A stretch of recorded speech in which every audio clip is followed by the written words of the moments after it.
sis, you cool. You cool, sis, you cool. You cool. Soft heart, strong soul. Still whole, still cold. Hello, everybody. This is your girl, JusJas, and I want to welcome you to Sis You Cool. Now, before I get into anything, I just need you to sit with that question for a second. Not answer it, just sit with it. Sis, is you cool? And I don't mean I'm fine cool. I don't mean I got it together cool. I mean actually cool. Like at peace in your body, at peace in your relationships, not performing okay, but actually being okay. Because there is a difference, and you know that you already know it. Now, this show is for Black women who are doing the work, the real work, not the Instagram healing, not the good vibes only spiritual bypassing, the actual, sometimes ugly, sometimes hilarious, always necessary work of becoming who you are supposed to be. And I'm going to tell you right now, I am not your therapist. I am not your life coach. I'm just a woman who's been through some things and decided that instead of staying quiet about it, I was going to open my mouth. So let me introduce myself for real. Not the bio version, but the real version. My name is Jasmin Pressberry, and I am born in San Diego, California. But I don't know anything about California because my parents got on the move very quickly. My father was in the military. They, shortly after I was born, moved to Japan. They were stationed there for a little while, not a long while. My parents ended up separating, and my mother moved back to Chicago with me, where she met my father, who raised me. Um, which we'll talk about him more one day. We'll talk about my mom more one day. But from Chicago, after my parents were married in, was it 1988? September of 88, as a matter of fact. We relocated shortly after that to Georgia. So I was raised in Marietta, Georgia. So I am definitely a Georgia peach. I went to elementary, middle, and high school in Georgia, even though we did go back to Chicago for a hot second, and I did do some schooling in Chicago as well, South Side. Um, but Georgia's my home. I am the only child of my mother. I was raised in the household as an only child, but I actually am the oldest of five siblings on my father's side. And then I also had a stepsister and a stepbrother. Very interesting upbringing to be an only child, the oldest child, and then technically with my step siblings, the youngest child, all at the same time. Um, yeah, so spoiled either way you go. Um, I am the mother of one daughter. She is a sophomore slash junior, and I say that because she started her college experience while she was actually still in high school. So she's technically supposed to be entering her sophomore year of college, but she's one semester away from being a junior. Very proud of her. She's a psychology major, as a matter of fact. She wants to be a forensic psychologist. So yeah, someone watched a little bit too much of NCIS um, growing up, but hey, if it works for her, it works for her. I am a December Sag, December 11th, and I am considered a super Sag if you look at my astrological chart, if you're into that type of thing. I am, by definition from my therapist, a hyper independent woman who's learning or learning to not be so hyper independent. But that hyper independence actually made me very successful within my career. I am a master cosmetologist as well as cosmetology instructor. I took that career and catapulted it into many different ways. I've owned a couple of hair salons. I have also, let's see, I've been a program director uh, for a wonderful school that unfortunately is closed down now, like many um, post-secondary schools are closing right now. But I also worked for Paul Mitchell, hmm as well as I ended up going back to my alma mater to teach. I taught there for 5 years before I left.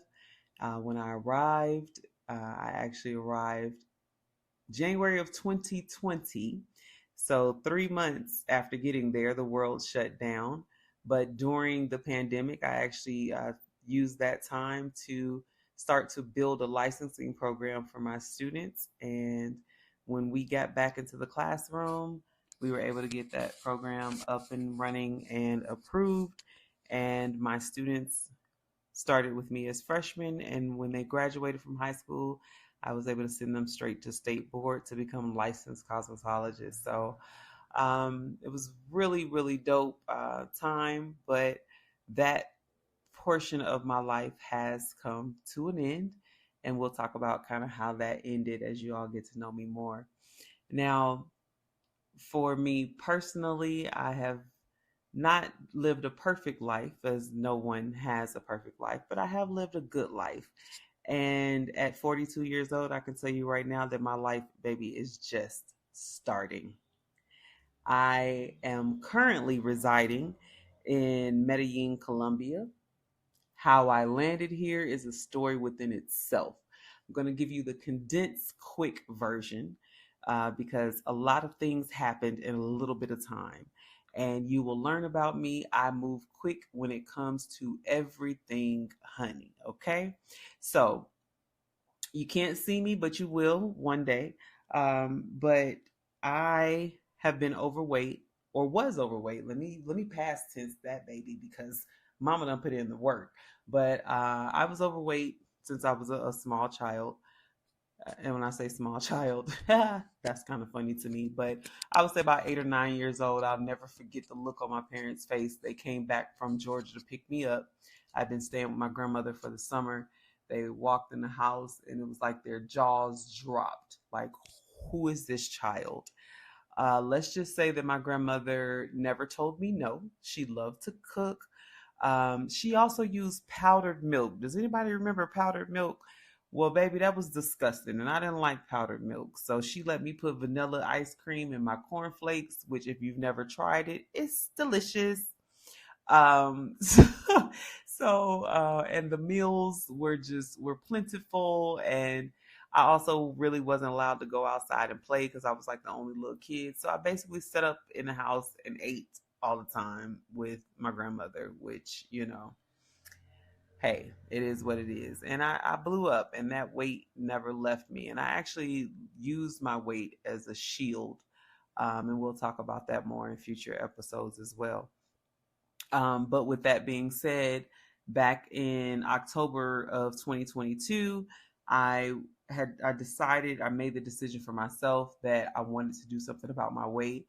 And this is, of course, after doing every weight loss thing that you could possibly think of, eating the Jenny Craig meals, doing Weight Watchers, trying Fin. Ooh, that was a horrible drug. Um, the dieting and ballooning up and down, and I just became over it. I had been on high blood pressure medication for almost 10 years, and then they had the nerve to tell me I was pre-diabetic. So I said, okay, I want to live a long life, so this is not going to work for me. So I actually decided to have weight loss surgery. So I did get the gastric sleeve June 1st of 2023. My heaviest weight when I graduated from high school, I was like 297 pounds. So you might as well say I was 300 pounds. So when I got the sleeve day of surgery, I was 287 pounds. And as of today, 3 years later, I am 176 pounds and feeling great, feeling good. For me, it's not even about the number on the scale, it's about how I feel in my body. And I'm honestly on a journey of self-discovery right now, because when you've been overweight your entire life, and then you're smaller, your mind limits you based upon what you know. So what I'm discovering every single day is that I have a new body, so I'm learning new things. Um, I can walk for longer. I can jog now without my knees feeling like they're going to pop out of the socket. I my stamina for everything is just different. So I'm constantly discovering. The other day, I literally hopped up on the counter in my kitchen, and I was like, "Oh my God, I can hop up on the counter." So it's this journey of self discovery that I'm on that's really really amazing. But we're gonna dive into in future episodes how I got to this point. The biggest thing is, how the hell did I get to Medellin, Colombia? Well, let's go back a little past a year ago. On July 3rd of 2024, I decided to get back into the things that I love doing, because remember, June 1st of 2023, I had my gastric sleeve surgery. And so a year later, I decided, I'm a school teacher, it's summertime, I'm going outside. So this was going to be my very first official hot girl summer. And so I ordered all of my cute little outfits from Shein, and I'm going outside. And I wanted to get back to the things that I love to do. And poetry was number one on my list, because growing up as a teenager, I wrote poetry about everything. I journaled about everything. I love to write. I love to read. Over the years, I got away from it, but I decided that, in my year of me, 2024 was my year of me. I'm going outside, and so I went to a poetry night. And I had gone to this poetry night a couple of times before, but this particular night, there was a guy sitting. He says I was sitting in his seat. I say he was sitting in my seat. But either way, we were sitting on the same side of the bar. He actually got up to do a poem out of his book, and which was entitled, well, it was the book was about butterflies. I don't want to kind of say too much about them. But when he sat back down, I have a big butterfly tattoo on my shoulder, and so we kind of sparked up a conversation. He, mentioned my tattoo. And of course, I was like, well, I'm just not one of those chicks that gets butterfly tattoo just for it. It actually has meaning. And I started talking about metamorphosis and how you're in the cocoon and all of that good stuff. And so we were on the same wavelength, and it was really, really good conversation. And so we exchanged numbers that night. Kind of him and hawed, more hemming on my part, more hemming and hawing on my part. I'll just be honest. But we did end up going out on a date. And fast forward to, we ended up engaged in November of 2024. So we met July 3rd, 2024. And by Thanksgiving Day, we were engaged. It was a whirlwind. We were extremely happy, extremely in love. And we got married the following summer, June 21st of 2025. Now, 2025 was a very, very, very busy year. My daughter graduated from my alma mater, which I was still a teacher there, so I was able to give her her diploma. But then I also resigned because my soon-to-be husband and I decided that after we got married that we were going to be relocating out of the country. That was actually one of his things. He had come to Colombia previously. He fell in love with the country, and he was like, hey, I plan on going back. So what we doing? And I'm like, well, shit, we going to Colombia. I was ready for a new chapter of life.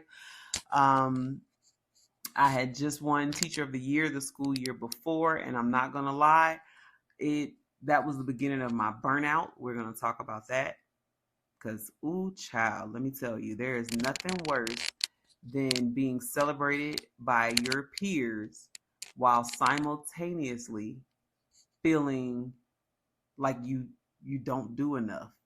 That is the weirdest shit ever, and we'll talk about that. So yeah, there was that. I was burnt out. I was ready for a change. I always wanted to travel. Hell, I'm a Sagittarius. I'm adventurous. So I was like, let's go. Let's go start this new life as newlyweds. We relocated. Well, let me slow down. We dropped my daughter off to college.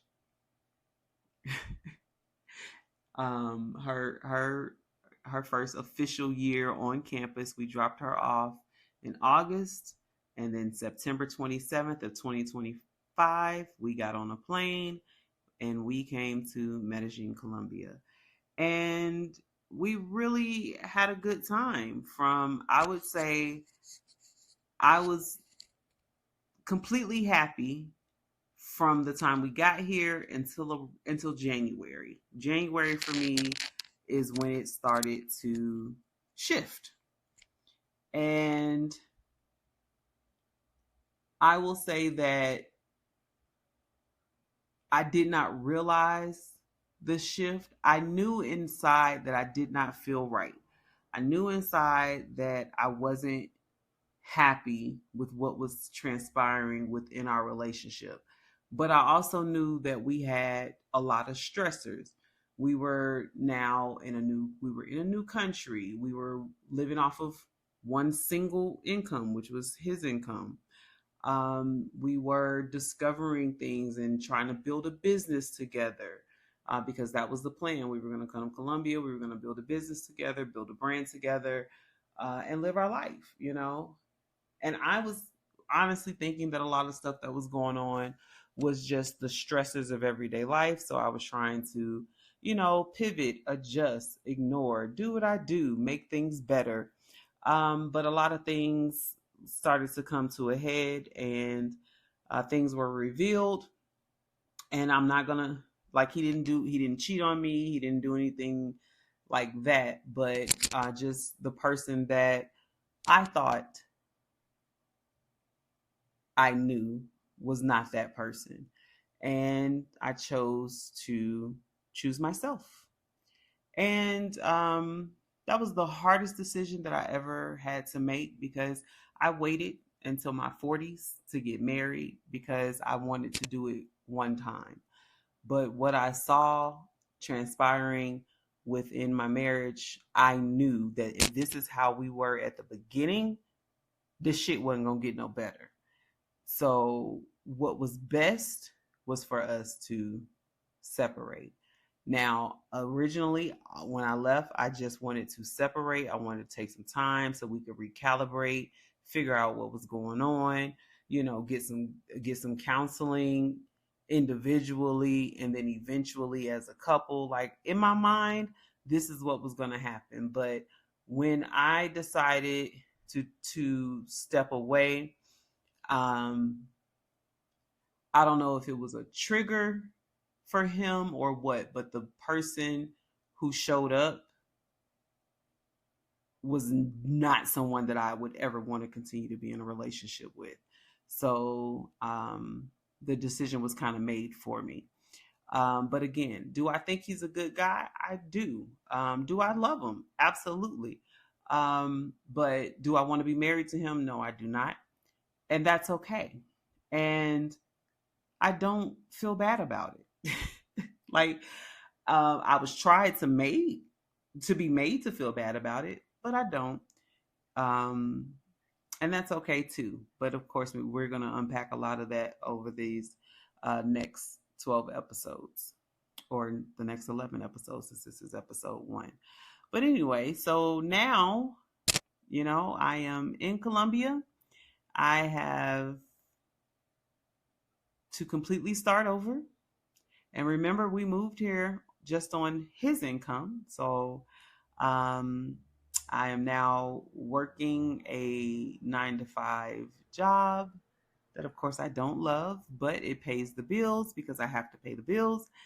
And I'm rebuilding my life from scratch, figuring out who I am now in this season, and making the pivot of adjusting to the life that I thought that I was about to be living as a married woman, to now being a single woman, and then coming to terms with how I got here. Um, so yeah, that has within itself been a journey.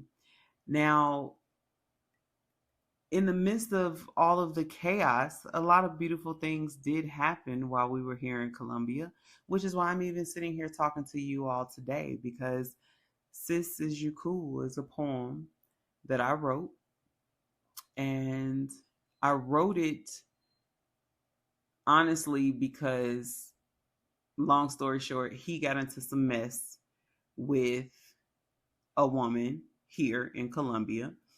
Um, we were doing business with a venue, and at that particular venue, there had been some chaos and confusion that we had nothing to do with.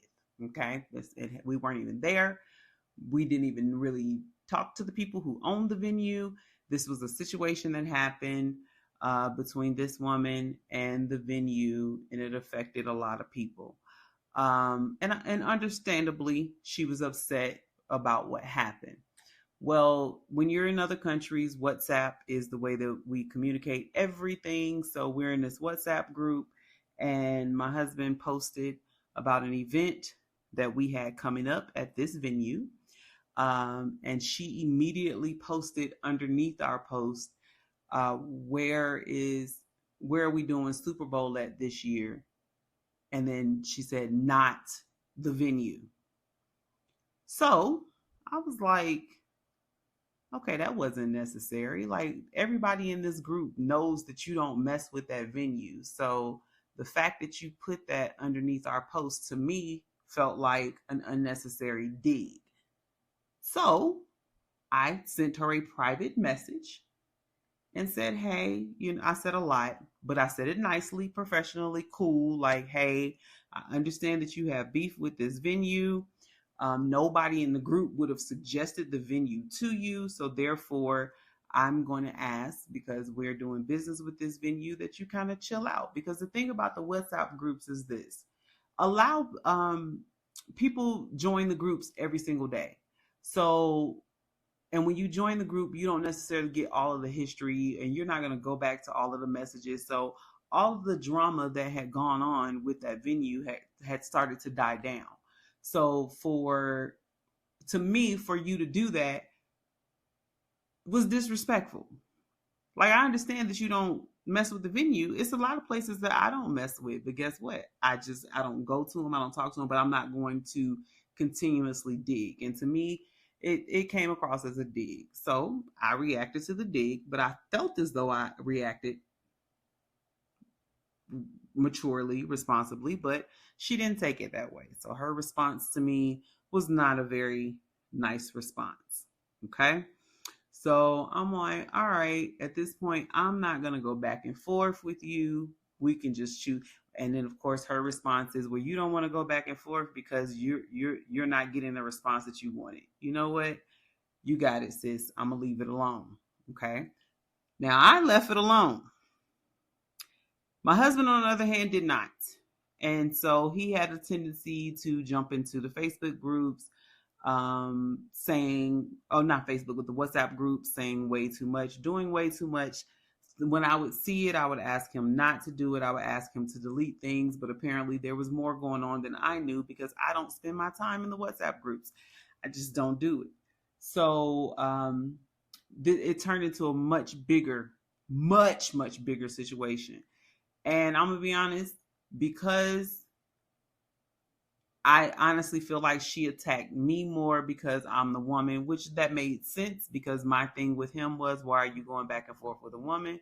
She went on the attack with me, and she drugged me for filth in the WhatsApp groups. And you know what? Not once did I reply. But what I did do was pick up my pen and start writing, because I was mad.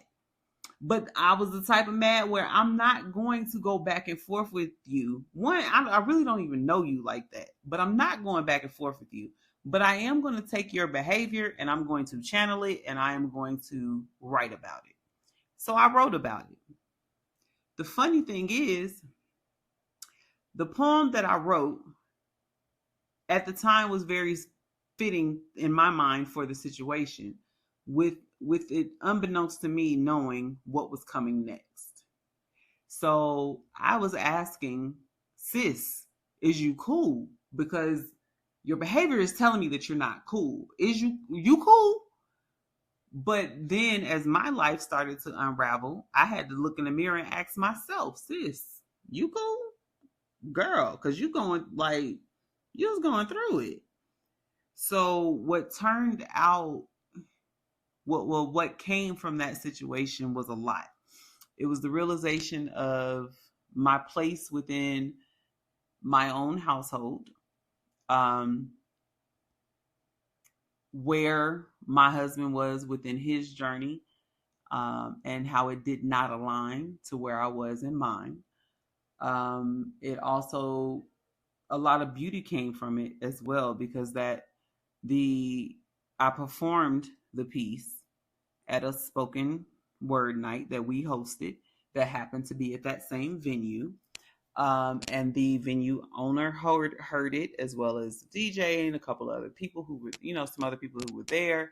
And it actually inspired a event to be created by the venue owner for Black women. So they ended up having actually 2 events from it.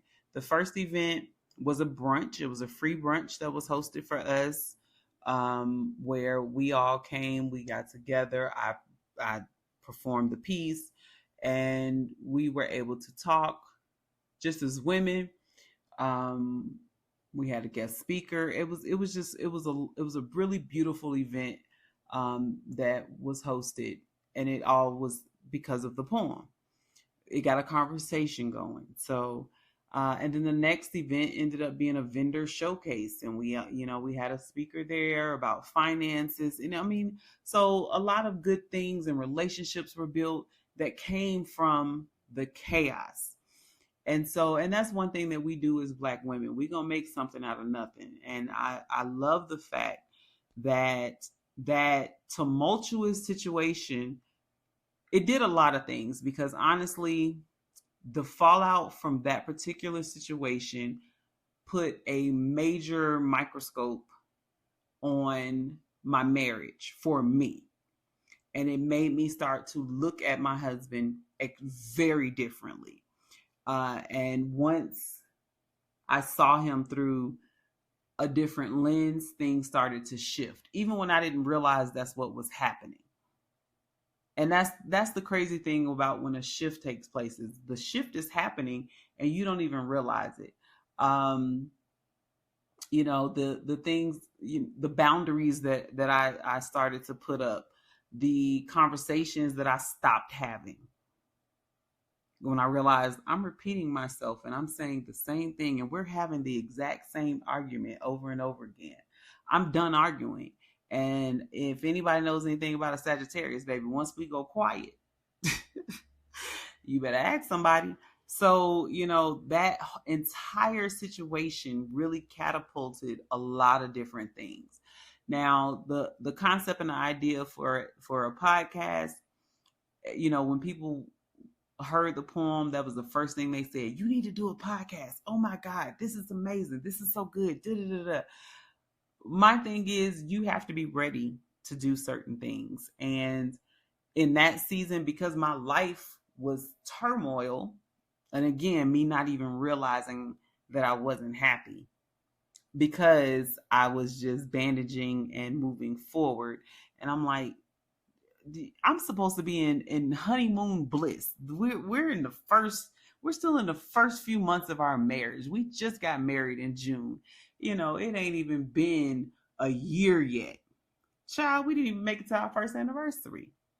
I left March 27th. March 27th. And our anniversary would have been June 21st.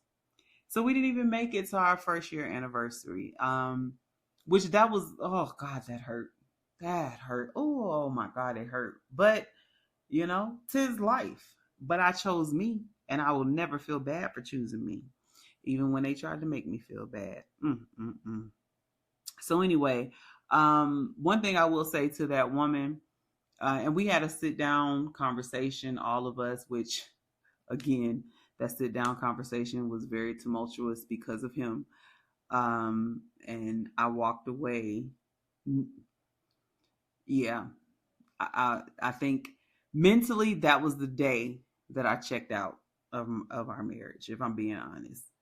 Um, and again, I did not realize it at the time. And when I say checked out, that was the day that I knew this shit probably wasn't gonna work.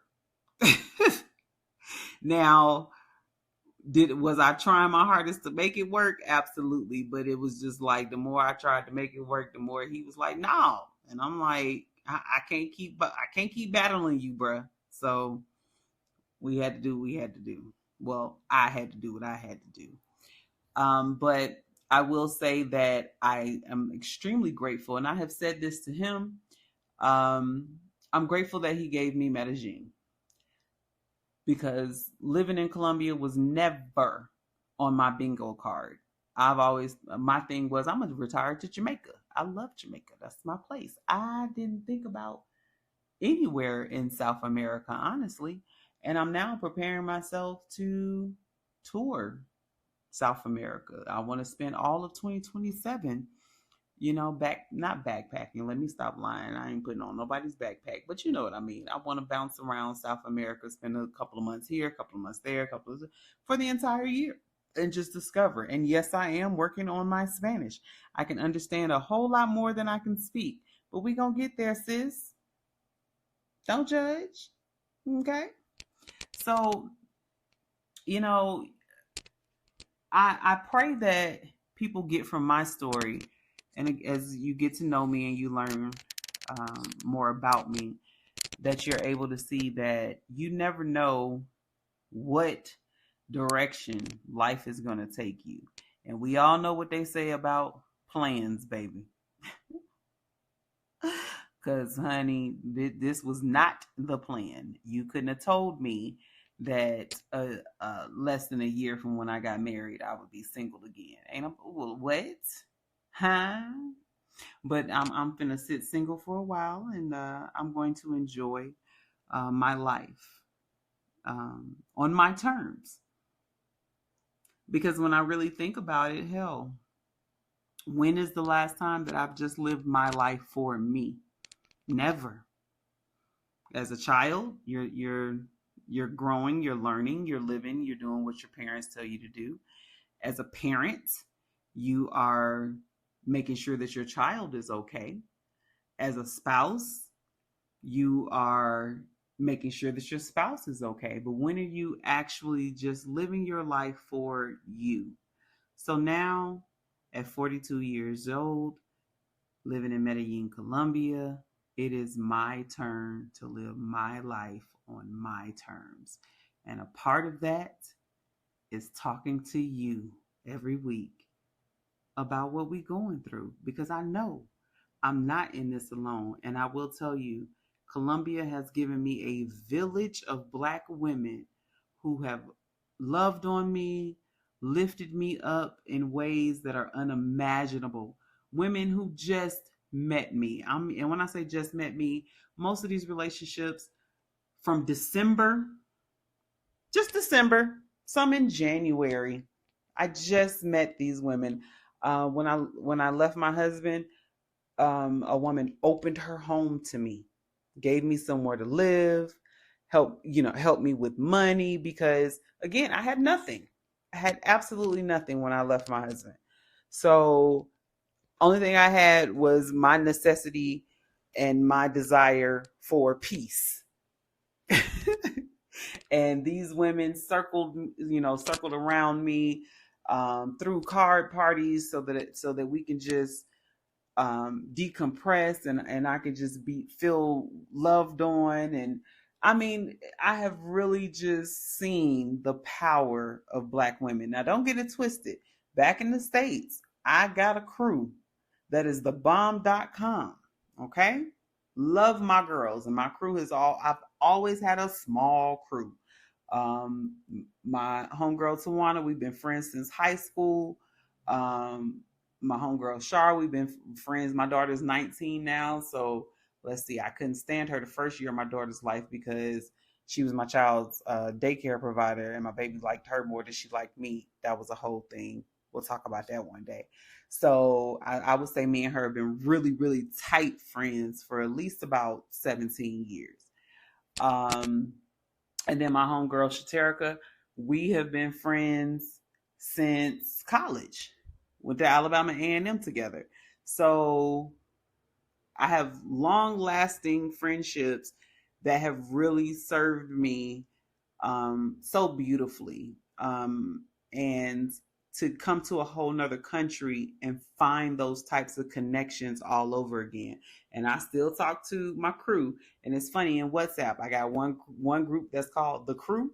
That's my girls in the States. And then I got the Colombian crew. That's my girls here.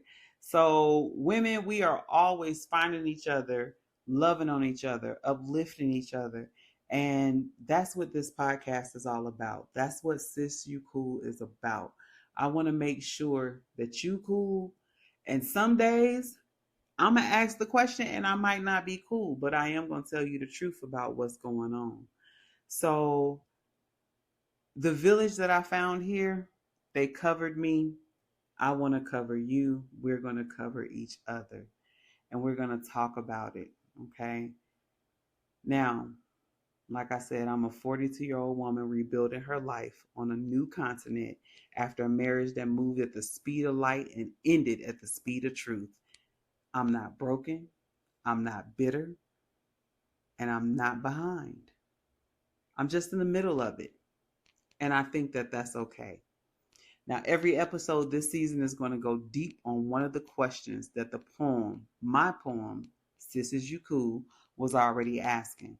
We're not going to talk about the armor we carry. We're going to talk about the armor we carry, the accountability we avoid, the love we give to everyone but ourselves, and the peace we keep saying we want but stay too busy to actually build. I want you to come back. I want you to bring somebody. I want you to share this with the friends who need it and the friend who doesn't think that she does. At the end of every episode, I'm going to ask you one question. Now, you don't have to answer it out loud. Just take it with you. Today's question: are you surviving out loud or are you actually living? Sis, you cool? I'll see you next week. Sis, you cool.